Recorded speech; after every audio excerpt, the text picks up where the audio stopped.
Hey everyone, welcome back to my channel. I'm Emily, aka Awful Wife. So last night my husband and I had a little bit of a Star Wars movie night and it was a blast. We decided to watch Rogue One as we hadn't seen it in a while. It is such a good movie. It's probably one of my favorites, honestly. And the Battle of Scarif is definitely my favorite part. In case you don't remember, it's the end of the movie where the rebels are doing everything in their power to get the Death Star plans. And essentially, they all end up dying in the end. So it's really sad, but I mean, it definitely makes sense in canon. There's so much action, it's so emotional, and it's just really well done. It's crazy how they led right into episode 4. I love how they did that. Anyways, movie night reminded me that my husband and I actually built a mock of Battle of Scarif a while back. So I wanted to share that with you guys in case you were ever interested in building something similar.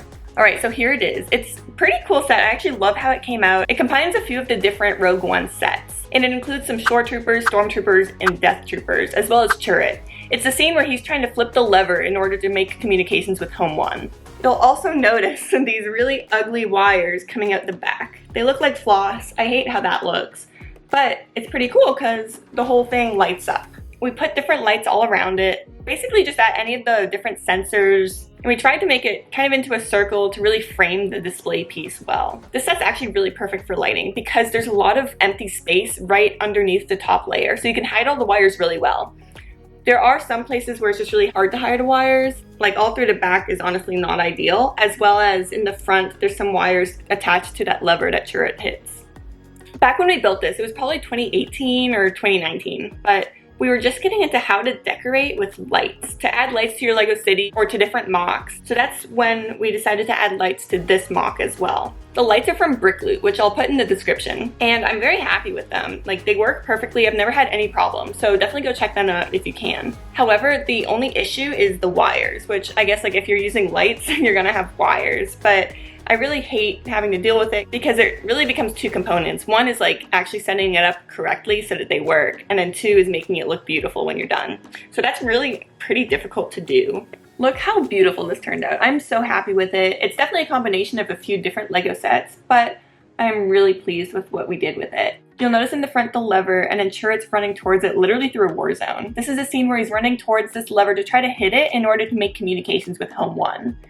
We also have the Shore Troopers and Stormtroopers way in the back here. We tried to go with the beachy vibe. I think eventually we would like to do a little bit more with the base plate to make it look more oceany. I'd love to put some more like translucent plates over it to make it just seem more realistic rather than the stark difference between blue to sand. But overall, I am super happy with how this turned out. I'm very happy. And we actually have it on display, so let me show you the box we have it in as well. Alright, so this is the box we usually store it in. It was $30 from IKEA, and I'll put it in the description below. It fits a 32 by 32 stud base plate perfectly, which is why we don't store it like this, we store it like this.